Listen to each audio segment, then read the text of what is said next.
Olá, eu sou João Guilherme de Oliveira Júnior, sou aluno do curso de Bacharelado de Sistemas de Informação na Universidade Federal Rural de Pernambuco.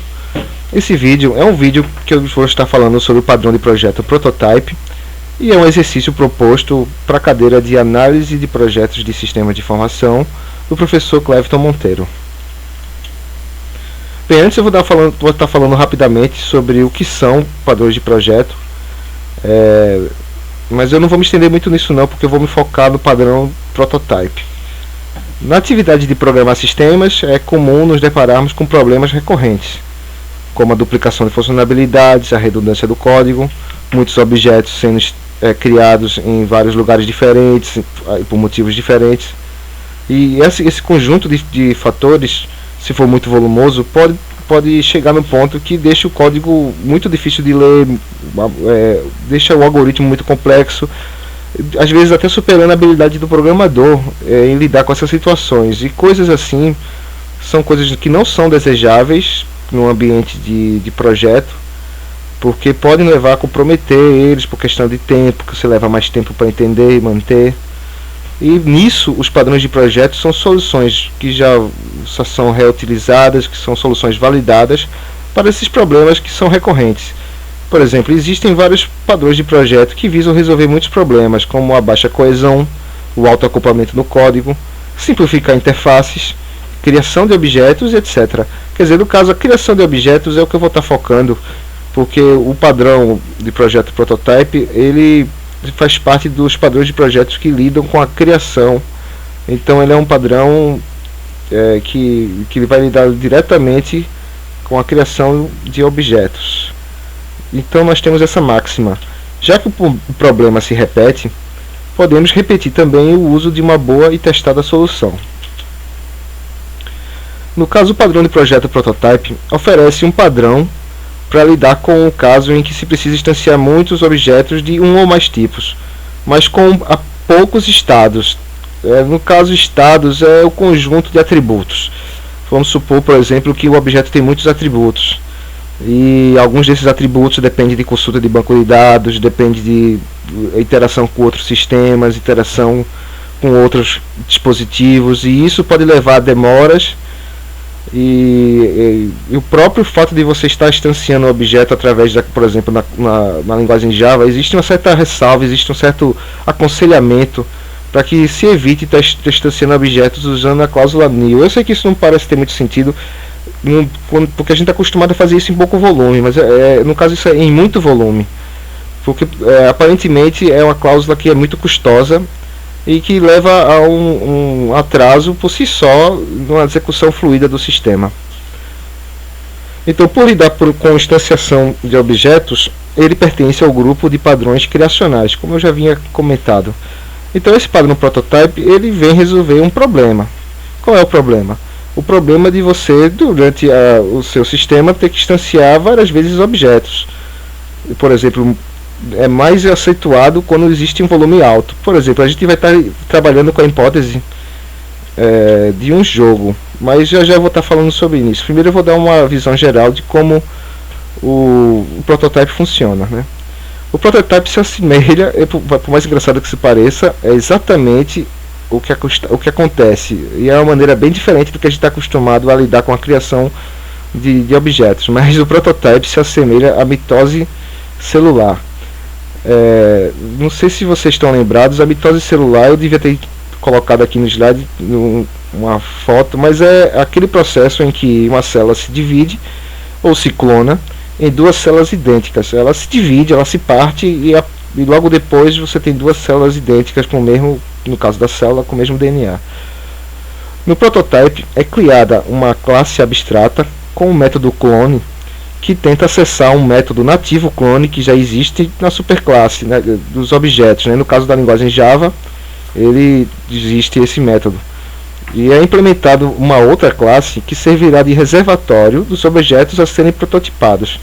Então, quer dizer, vai ter uma classe que vai ser reservada a funcionar como uma espécie de dicionário, como uma espécie de reservatório mesmo, né? Como um banco de dados, onde a gente vai poder estar inserindo os objetos neles e depois tirando os objetos deles através de um nome, de um ID.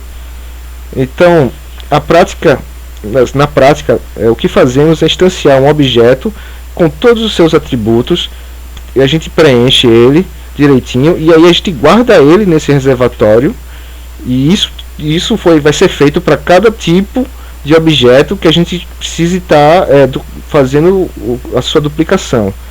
No caso, a gente vai gravar um protótipo de cada objeto. O que é um protótipo, né? Quando a gente está, por exemplo, trabalhando com a engenharia de software, o protótipo é uma coisa mais tangível. Então, o que a gente precisa fazer aqui é algo parecido. A gente vai pegar o objeto, vai colocar nele todas as características que ele precisa ter para funcionar no sistema, só que a gente não vai usar ele. A gente vai colocar ele dentro desse reservatório, e através desse método clone, a gente vai poder fazer com que o próprio objeto faça um processo. No caso, a gente comparou com a mitose celular, ele vai se duplicar e vai retornar para a gente uma cópia idêntica com todos esses atributos no lugar. Então é como a gente realmente tivesse feito o objeto se duplicar sem a necessidade de estar instanciando um novo objeto. A vantagem é que essa é uma cópia completa do protótipo com todos os seus atributos preenchidos. Quer dizer, se você houve alguma, por exemplo, como eu falei anteriormente, né, se você tinha algum atributo desses que dependia de interação com outros sistemas, que dependia de você acessar um banco de dados, porque são dados muito volumosos, e cada passo desse vai adicionar um delay, uma latência, quando você precisar criar um objeto novo. Vocês vão entender exatamente o que eu estou falando no exemplo que eu vou dar a seguir. Um jogo de computador.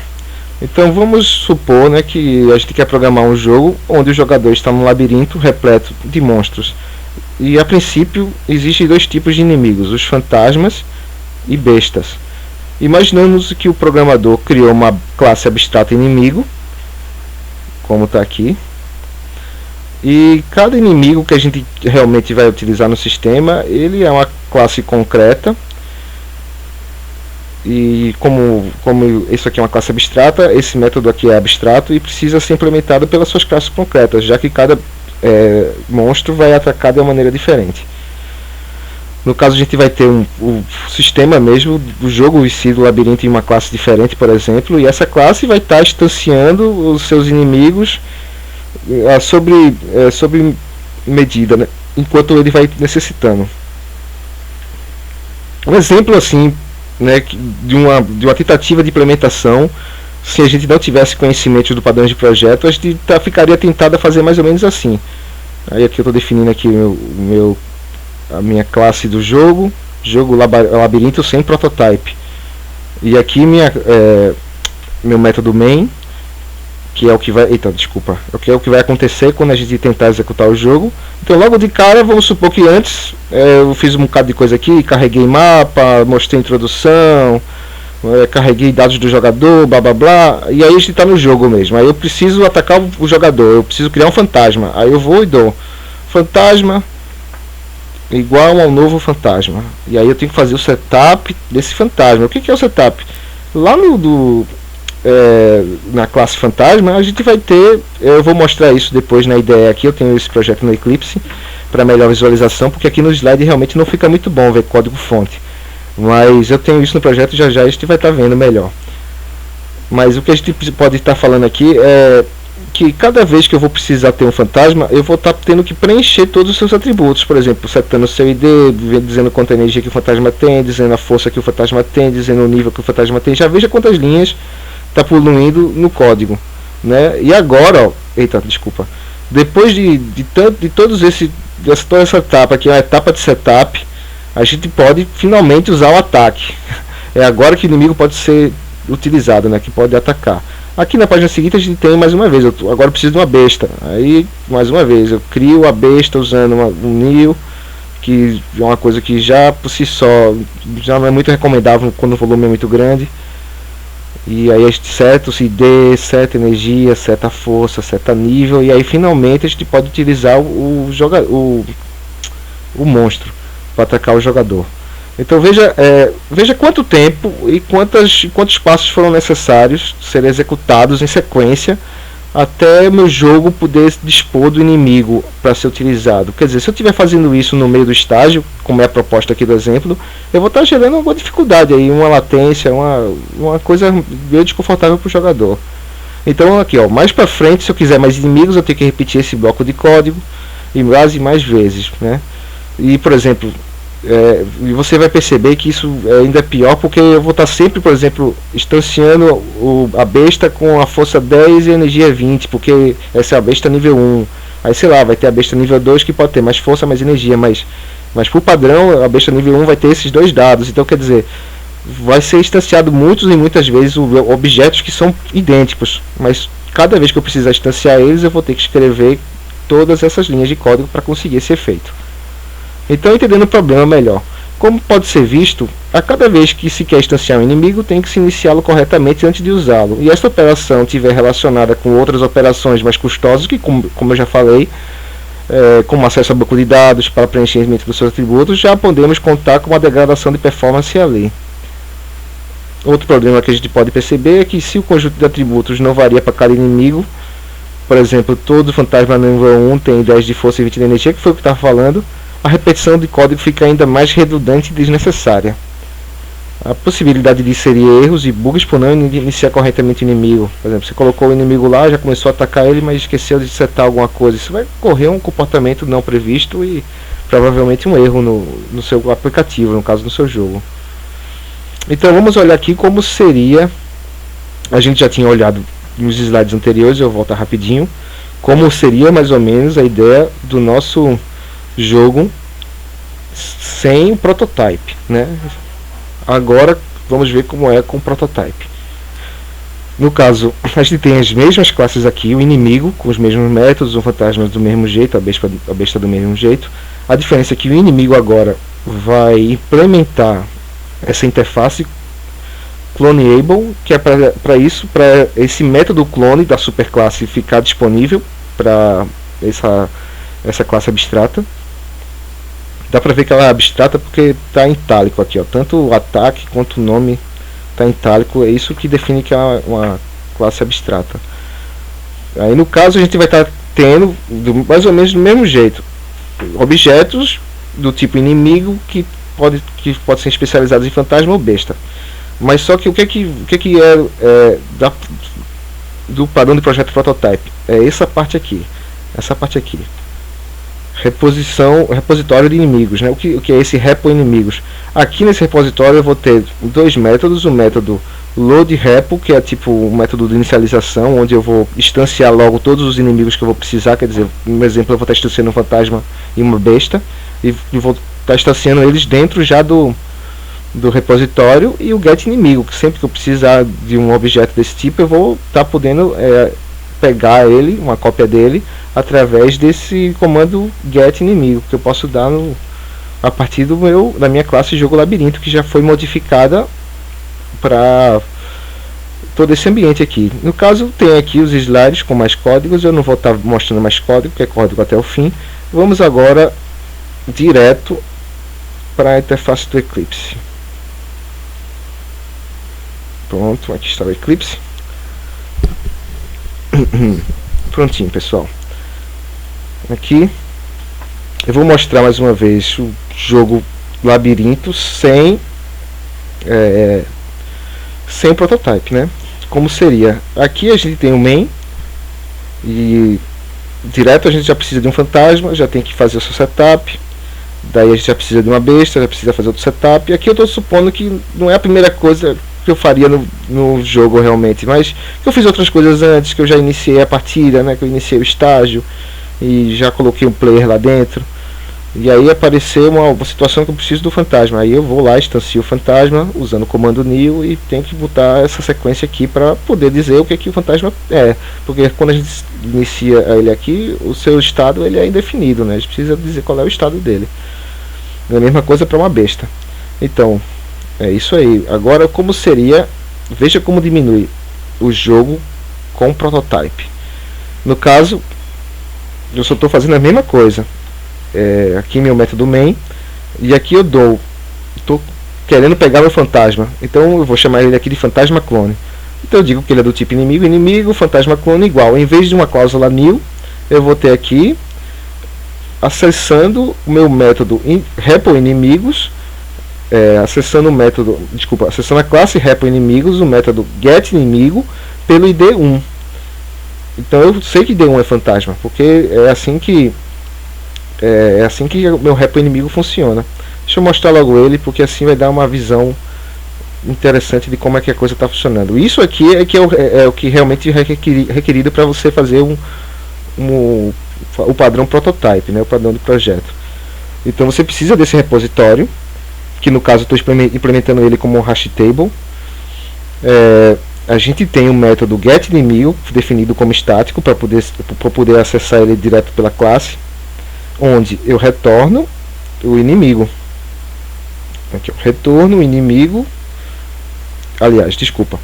onde eu retorno um objeto do tipo inimigo que foi clonado pelo método clone, né? Vamos visitar esse método para vocês entenderem o que é que acontece, que isso está definido em inimigo. Pronto, veja, inimigo. Aqui eu tenho inimigo com seus atributos, os seus gets e sets, get força, get energia, sets, set nível, tal, set id, get tipo, que ele tem também uma variável tipo, que é só para dizer se é fantasma, e besta, no caso desse daqui, né? E o id que a gente seta um id numérico, que é o que a gente usa para acessar o dicionário da gente, que no caso eu estou implementando com a hash table. Pronto. Aqui que é a parte do clone, ó. Veja, eu estou definindo esse método clone que retorna um objeto, e de primeira eu já faço o valor que eu vou retornar aqui, eu já instancio ele como null, né? Eu já inicialmente instancio, não, digo que ele é null, e aqui nessa cláusula try a gente está tentando acessar o método clone que está disponível na superclasse, né? Ele só vai estar disponível na superclasse se a gente implementar no nosso método essa interface aqui, cloneable. Então, se implementando ela através dessas duas linhas, a gente pode chamar o super.clone, que imediatamente retorna uma cópia do objeto que for. Se tiver habilitado a classe a implementar essa interface, ele vai permitir esse comando sim, clone, e aí a gente utiliza isso como base do prototype. Então aqui a gente está retornando um objeto que vai ser o retorno da chamada da superclasse do próprio objeto. Então a gente resolve isso no nível acima. Então voltando para onde a gente estava, aqui no repo inimigos. Então quando eu dou aqui meu retorno, eu estou retornando esse resultado do clone, estou retornando para o meu jogo. E aqui é o segundo método que é necessário para a gente implementar o prototype, que é o método de inicialização do repositório, que é o que, na verdade, se você olhar no jogo, a primeira coisa que eu faço é iniciar o repositório, tá vendo? Eu inicio o repositório e aí eu instancio, pelo menos uma vez eu tenho que instanciar mesmo. Aí tem que passar por aquele processo todo que eu mencionei. Se tiver muitos atributos para serem preenchidos através de consultas e banco de dados, aí realmente tem que passar por isso, mas você só vai passar por isso uma vez para cada tipo de objeto, e você vai criar um protótipo desse objeto e vai guardar ele naquele canto lá, que é tipo uma geladeira. Você vai guardar ele na geladeira e vai precisar, a diferença é que a sua geladeira você não tira de dentro da geladeira, você tira uma cópia e continua na geladeira o objeto original. Então ele só existe para servir de fonte para as cópias dele mesmo. Ele fica no sentido assim, esse método é muito parecido com aquela coisa que o Singleton faz de você instanciar o objeto só uma vez. Ele é mais ou menos isso, você instancia o objeto só uma vez também, mas você grava ele nesse banco de dados que a gente está chamando aqui de repo inimigos, e a gente vai, através do método getInimigo, ter acesso a um clone do objeto que é retornado pelo método que está disponível na interface que a gente implementa na classe abstrata. Então a gente aqui pode olhar rapidamente que besta e fantasma são apenas classes concretas que implementam o método ataque da classe abstrata inimigo. Então no caso o fantasma faz boo e a besta mostra o quanto ela é raivosa, né? Faz grrr. E é isso. Quer dizer, usando essa técnica, nosso jogo fica muito mais leve, porque veja como acontece na prática. Ó. O meu main antes, eu tinha muitas coisas que eu fazia antes, aí eu precisava do inimigo.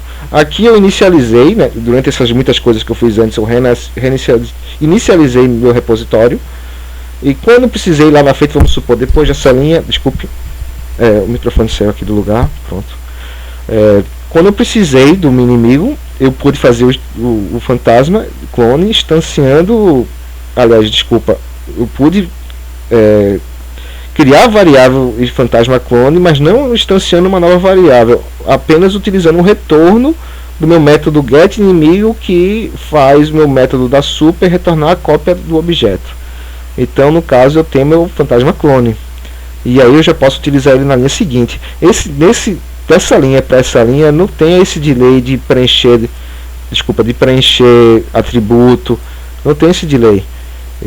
Todos esses atributos já estão cheios e o objeto está lá, ele simplesmente vai fazer uma cópia. Isso é tudo muito rápido, e é por isso que é o centro da solução proposta pelo padrão de projeto Prototype. É você não usar mais a cláusula new. Você não vai precisar mais disso. No seu código você não vai precisar mais de nenhuma instanciação de objeto. Toda vez que você precisar de um objeto daquele tipo, no meu caso no fantasma de uma besta, eu simplesmente boto a variável, aqui é apenas um nome, pego a cópia de um objeto que já existe instanciado na memória RAM, tanto para o fantasma como para a besta, e aí no comando seguinte eu já posso executar meu ataque, porque ele já está com todos os atributos, já está completo o meu personagem. O fantasma já pode atacar, pois o objeto veio completo. E aqui a gente utiliza, só para o nível de exemplo, dar um print aqui no nome do tipo, né, do tipo do objeto, que ele vai dizer que é fantasma, no caso do fantasma, e o seu nível lá. A mesma coisa a gente faz para a besta aqui. A gente pode executar só para ver o que acontece, para finalizar o vídeo. Vou aqui acessar o menu e mostrando que a implementação funciona corretamente, né? Pronto. Run as Java Application. Veja que prontamente a gente vai ter uma janelinha com resultado. Ele ainda está executando, mas acho que agora já terminou. Vou esperar pelo resultado. Prontinho.